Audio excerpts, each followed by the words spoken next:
ಶಶಾಂಕ್ ಅವರು ಸ್ಪೀಚಲ್ಲಿ ಒಂದು ಲೈನ್ ಹೇಳ್ತಾರೆ, ಅಲ್ಲಿಂದ ಪ್ರಾರಂಭ ಮಾಡ್ತೀನಿ. ನಾನು ಯಾವತ್ತು ಈಸಿ ರೂಟ್ ತೊಗೊಂಡೇ ಇಲ್ಲ ಅಂದರು. ಹೌದು, ಯಾಕಂದರೆ ಫಸ್ಟ್ ಟೈಮ್ ಲಾಂಚ್ನ ಏರ್ಪೋರ್ಟ್ ಹತ್ರ ಹಾಕಿದ್ರು, ಸೆಕೆಂಡ್ ಟೈಮ್ ಲಾಂಚ್ ಇಲ್ಲಿ ಶೇರ್ಟನಲ್ಲಿ ಹಾಕಿದ್ರು. ನಮ್ಮದು ಒಂದು ಏರಿಯಾ ಇದೆ, ನಿಮಗೆ ಇಷ್ಟ ಇಲ್ಲದಲ್ಲಿ ಈಸಿ ರೂಟ್ ಬರೋರಿಗೆ ಈಸಿ ಮಾಡಿಕೊಡಿ ಸ್ವಾಮಿ. ಬರ್ತಾನೆ ಇರ್ತೀವಿ, ರಿಲೀಸ್ ಆಗೋಗುತ್ತೆ ನೆಕ್ಸ್ಟ್ ಟೈಮ್. ಎಲ್ಲರಿಗೂ ನಮಸ್ತೆ ಹೇಳ್ತಾ, ಅಫ್ಕೋರ್ಸ್ ಶಶಾಂಕ್ ಅವರಿಂದ ಸ್ಟಾರ್ಟ್ ಮಾಡ್ತೀನಿ. ಬಹಳ ಹಳೆಯ ಪರಿಚಯ and very good story teller. But I still feel ಅವರ ಪೊಟೆನ್ಷಿಯಲ್ಗೆ ಅವ್ರು ಇನ್ನೂ ಸಿನಿಮಾ ಮಾಡಿಲ್ಲ. ಸೊ ಅದು ಮಾಡ್ತಾ ಇರ್ತಾರೆ, ಹಿಟ್ಗಳು ಕೊಡ್ತಾ ಇರ್ತಾರೆ, but I don't think I will connect his potential to the success he is so far given. So ಇನ್ನಷ್ಟು ನಾನು ಹೇಳ್ತಾ ಇರೋದು ಪೊಟೆನ್ಷಿಯಲ್ ಅಂತ ಸೊನ್ನೆ ಆಸ್ ಅ ಸ್ಟೋರಿ ಟೆಲರ್.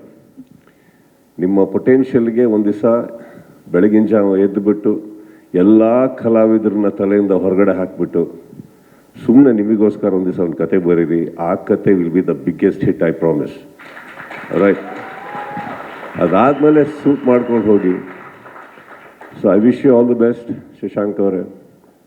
ಆಮೇಲೆ ಕೃಷ್ಣ ಅವ್ರ ಬಗ್ಗೆ ಅವರು ಸ್ಪೀಚಲ್ಲಿ ಒಂದು ಹೇಳಿದ್ರು, ಅಲ್ಲಿಂದ ಸ್ಟಾರ್ಟ್ ಮಾಡ್ತೀನಿ.